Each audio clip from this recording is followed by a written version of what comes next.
Hey, what's up guys? Phil here. I'm going to be talking about the NHL season so far. Now that we're almost at the All-Star break.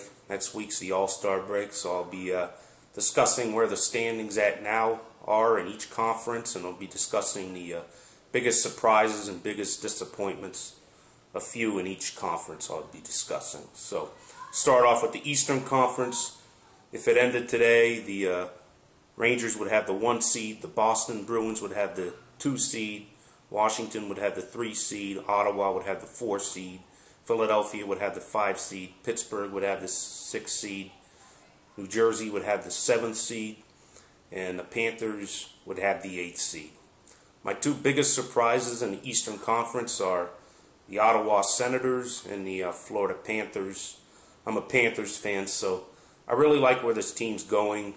They were able to pretty much gut their whole team from a year ago, start off fresh, and they are putting a pretty competitive team on the ice right now. If this team could stay healthy, I still think they may have a shot to win the division, but they're duking it out with Washington. Washington, who got off to a pretty sluggish start, but the coaching change really helped there. I think Boudreau had to go. He never won in the playoffs. I don't think he was getting along with Ovechkin. Bringing in Dale Hunter, a former Capital player himself, I feel was a refreshing change for this team. They're a little more aggressive now on the puck, so good move there. Rangers currently have the top seed by 6 points over the Bruins. Rangers are playing great.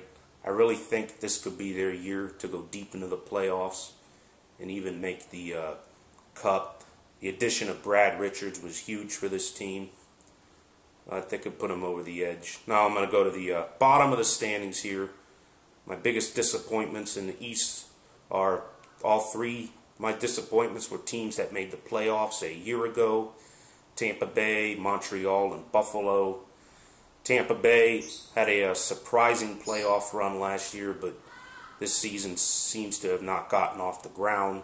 They only have 40 points, almost at the All-Star break, which is not nearly enough to put you in contention in the Eastern Conference. So, then Buffalo, there's something going on in that locker room. Just their chemistry isn't good. See, they pulled Miller the other night. There was no tapping on the shoulder of the goaltenders or anything. I think a change is imminent there. It may end up letting go Lindy Ruff after a long tenure there as head coach. Montreal already made a coaching change, just having a very lousy season as well. Now to the Western Conference, you have the 1 seed Detroit, the 2 seed Vancouver, 3 seed San Jose, 4 seed St. Louis, 5 seed Chicago, 6 seed Nashville, 7 seed Los Angeles, and 8 seed Colorado. My biggest surprise in the West, St. Louis Blues. I've always liked this team. I've always liked David Backes, TJ Oshie. Halak's been playing very well this year. Coaching change really worked out nicely there, bringing in Hitchcock and firing Davis Payne.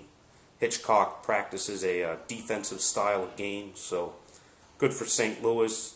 My biggest disappointment, Anaheim Ducks, not having a good season at all. This team's usually on the top of the playoff standings, but this year they're just struggling.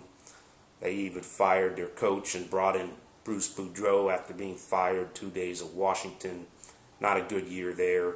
They only have 39 points in the ultra competitive Western Conference, so making the playoffs for them seems to be a long shot. 13 behind the 8th seed, who is the Avalanche. So see how it plays out second half. Should be an exciting finish, so I'll be back later with more NHL. Alright, bye-bye.